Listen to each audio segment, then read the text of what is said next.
প্রথমেই শুনবেন সংবাদ শিরোনাম। মার্চ ফর গাজায় লাখো জনতার ঢল। ঢাকায় ওভারব্রিজ থাকার পরেও ঝুঁকিপূর্ণ রাস্তা পারাপার। অসচেতনতায় বাড়ছে দুর্ঘটনার ঝুঁকি।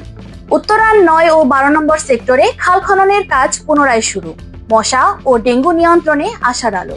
ঢাকায় মৌসুমী কালবৈশাখী, ঝড় হওয়ায় স্তব্ধ নগর জীবন। তুফান আল আকসা বর্ষস্ফূর্তি। প্যালেস্টাইনের জন্য বাংলাদেশের সংহতির গর্জন।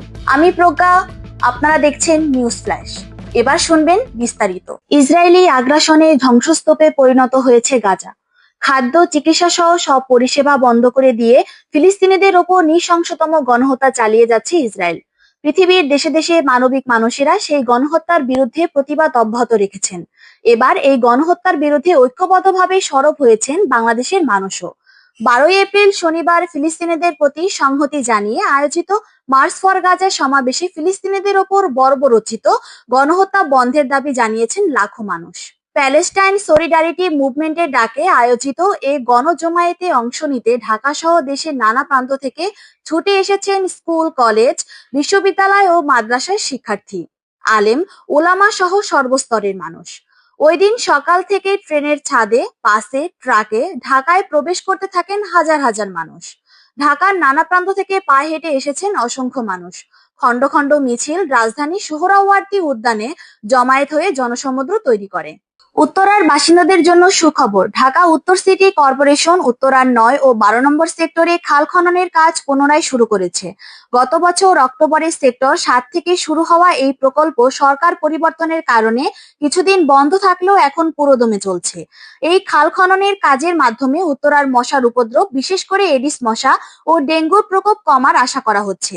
স্থানীয় বাসিন্দারা এই উদ্যোগকে স্বাগত জানিয়েছেন এবং পরিবেশগত উন্নতির প্রত্যাশা করছেন।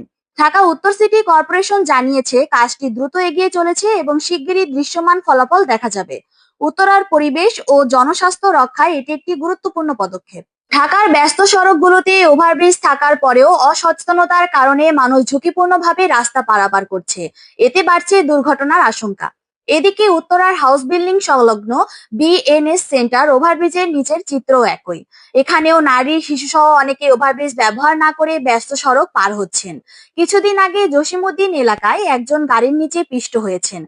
তারপরেও অসচেতনতার কোনো পরিবর্তন নেই। বিশেষজ্ঞরা বলছেন এ ধরনের অসচেতন আচরণ শুধু নিজের জীবনই নয়, অন্যদের জন্য ঝুঁকি তৈরি করছে। সচেতনতা বৃদ্ধি, কঠোর প্রশাসনিক পদক্ষেপ ছাড়া এই সমস্যার সমাধান কঠিন। ঢাকার আগারগাঁয়ে অনুষ্ঠিত হয়েছে বায়তুল মাকদিস ফাউন্ডেশন আয়োজিত তুফান আল আকসা এর বর্ষস্ফূর্তি ও সংহতি সমাবেশ। অনুষ্ঠানে প্যালেস্তাইনের সাম্প্রতিক পরিস্থিতি তুলে ধরা হয় এবং নির্মম নির্যাতনের চিত্র তুলে ধরা হয় ডকুমেন্টারির মাধ্যমে। সমাবেশে বক্তারা ফিলিস্তিনিদের ন্যায্য অধিকার ও স্বাধীনতার পক্ষে আন্তর্জাতিক সহমর্মিতা জোরদারের আহ্বান জানান। আজ বিকেলে ঢাকায় নামে হঠাৎ কালবৈশাখীর ঝড়। দমকা হাওয়া আর মুষলধারে বৃষ্টিতেই নিমেষেই এলোমেলো হয়ে যায় শহরের স্বাভাবিক ছন্দ। শহর জুড়ে নেমে আসে এক নিস্তব্ধ অন্ধকার। বিভিন্ন এলাকায় বিদ্যুৎ বিচ্ছিন্ন হয়ে পড়ে। আবহাওয়া অধিদপ্তর জানিয়েছেন আগামী কয়েকদিন এ ধরনের ঝড় বৃষ্টি অব্যাহত থাকতে পারে। এরকম আরো তথ্য পেতে চোখ রাখুন সন্দেশসমাচার.com-এ। ধন্যবাদ।